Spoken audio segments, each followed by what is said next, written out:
Audio clip number 57۔ اس clip میں آپ انشاءاللہ قرآن پاک کی سورہ بقرہ کی آیت نمبر 170 سے 172 کی تلاوت، ترجمہ اور تفسیر صراط الجنان سنیں گے۔ بسم اللہ الرحمن الرحیم۔ ترجمہ، اللہ کے نام سے شروع جو نہایت مہربان رحمت والا ہے۔ وَإِذَا قِيلَ لَهُمُ اتَّبِعُوا مَا أَنزَلَ اللَّهُ قَالُوا بَلْ نَتَّبِعُ مَا أَلْفَيْنَا عَلَيْهِ آبَاءَنَا أَوَلَوْ كَانَ آبَاؤُهُمْ لَا يَعْقِلُونَ شَيْئًا وَلَا يَهْتَدُونَ۔ ترجمہ، اور جب ان سے کہا جائے کہ اس کی پیروی کرو جو اللہ نے نازل کیا ہے تو کہتے ہیں بلکہ ہم تو اس کی پیروی کریں گے جس پر ہم نے اپنے باپ دادا کو پایا ہے، کیا اگرچہ ان کے باپ دادا نہ کچھ عقل رکھتے ہوں نہ وہ ہدایت یافتہ ہوں۔ وَإِذَا قِيلَ لَهُمْ، اور جب ان سے کہا جائے، تفسیر صراط الجنان میں ہے، جب کافروں سے کہا جاتا ہے کہ توحید و قرآن پر ایمان لاؤ اور پاک چیزوں کو حلال جانو جنہیں اللہ تعالیٰ نے حلال کیا، تو مشرکین اس کا ایک ہی جواب دیتے ہیں کہ ہم تو اسی راہ و رسم اور طور طریقے پر چلیں گے جس پر ہمارے باپ دادا چلتے آئے ہیں۔ انہیں فرمایا گیا کہ جب باپ دادا دین کے امور کو نہ سمجھتے ہوں اور راہ راست پر نہ ہوں تو ان کی پیروی کرنا حماقت و گمراہی ہے۔ باپ دادا 40 سال کی عمر پہنچ کر خودکشی کرتے ہوں تو کیا اولاد بھی 40 سال کی عمر میں خودکشی کرے؟ وہ روزانہ کیچڑ میں چھلانگ مارتے ہوں تو کیا اولاد بھی یہی شروع کر دے؟ سیدھی بات ہے کہ صحیح بات میں پیروی کی جائے اور غلط میں ہرگز نہیں۔ شریعت کے مقابلے میں باپ دادا کی پیروی کرنا کیسا؟ شریعت کے مقابلے میں گمراہ باپ دادا کی پیروی کرنا حرام ہے۔ یوں ہی گناہ کے کاموں میں باپ دادا کی پیروی ناجائز ہے کہ بحکم حدیث اللہ تعالیٰ کی نافرمانی کے کام میں کسی کی اطاعت نہیں کی جا سکتی۔ ہمارے یہاں شادی، مرگ اور دیگر کئی مواقع پر شریعت پر چلنے کا کہا جائے تو لوگ آگے سے یہی باپ دادا، خاندان اور برادری کے رسم و رواج کا عذر پیش کرتے ہیں۔ یہ بھی سراسر غلط و باطل ہے۔ خلاصہ کلام یہ ہے کہ بروں کی پیروی بری ہے اور اچھوں کی پیروی اچھی۔ جیسے ہم بزرگان دین، صحابہ، تابعین، ائمہ مجتہدین، اولیاء و صالحین کی پیروی کرتے ہیں تو یہ بہت اچھی ہے کہ اس کا حکم خود قرآن نے دیا ہے۔ چنانچہ فرمایا وَكُونُوا مَعَ الصَّادِقِينَ، اور سچوں کے ساتھ ہو جاؤ۔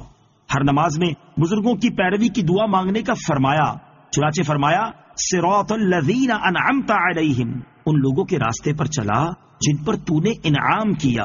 اللہ تعالیٰ ہمیں اچھوں کی پیروی کرنے اور بروں کی پیروی سے بچنے کی توفیق عطا فرمائے۔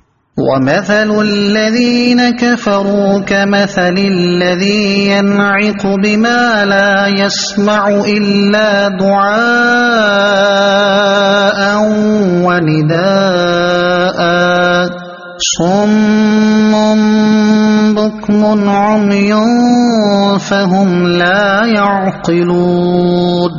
ترجمہ، اور کافروں کی مثال اس شخص کی طرح ہے جو کسی ایسے کو پکارے جو خالی چیخو پکار کے سوا کچھ نہیں سنتا۔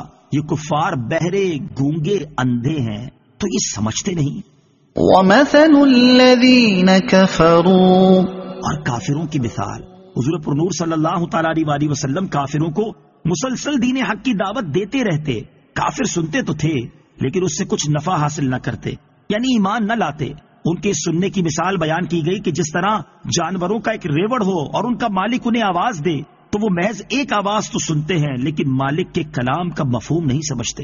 یوں ہی کافروں کا حال ہے کہ حبیب خدا صلی اللہ تعالی علیہ وسلم انہیں حق کی طرف بلاتے ہیں، یہ ان کا کلام سنتے ہیں لیکن جواب میں جانوروں جیسا طرز عمل ظاہر کرتے ہیں۔ ایسے آنکھ، کان، زبان کا کیا فائدہ جس سے کوئی نفع نہ اٹھایا جا سکے؟ اس اعتبار سے تو یہ بہرے، گونگے اور اندھے ہیں۔ اس آیت میں کچھ درس ہمارے لیے بھی ہے کہ دعوت و تبلیغ، واعظ و نصیحت، قرآن و حدیث، اصلاح و تفہیم کے باوجود جو طرز عمل ہمارا ہے وہ بھی کچھ سوچنے کا تقاضا کرتا ہے کہ اس اعتبار سے ہمارے آنکھ کان بھی کھلے ہوئے ہیں یا نہیں۔ یا ایھا الذین آمنوا کلوا من طیبات ما رزقناکم واشکروا للہ ان کنتم ایاہ تعبدون۔ ترجمہ، اے ایمان والو، ہماری دی ہوئی ستھری چیزیں کھاؤ اور اللہ کا شکر ادا کرو اگر تم اسی کی عبادت کرتے ہو۔ واشکروا للہ، اور اللہ کا شکر ادا کرو۔ تفسیر صراط الجنان میں ہے اللہ تعالیٰ نے ہمیں کھانے سے منع نہیں فرمایا بلکہ کئی مقامات پر رزق الہی کھانے کا بیان کیا، جیسے سورہ بقرہ آیت 168، سورہ مائدہ 87 اور 88، سورہ آراف آیت نمبر 31 اور 32، اور سورہ نحل کی آیت نمبر 114 وغیرہ۔ الغرض اس طرح کی 20 مقامات ہیں جہاں رزق الہی سے لطف اندوز ہونے کی اجازت دی گئی ہے۔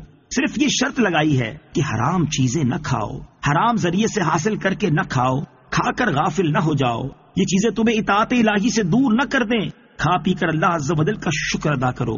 چنانچہ فرمایا اور اللہ کا شکر ادا کرو اگر تم اسی کی عبادت کرتے ہو۔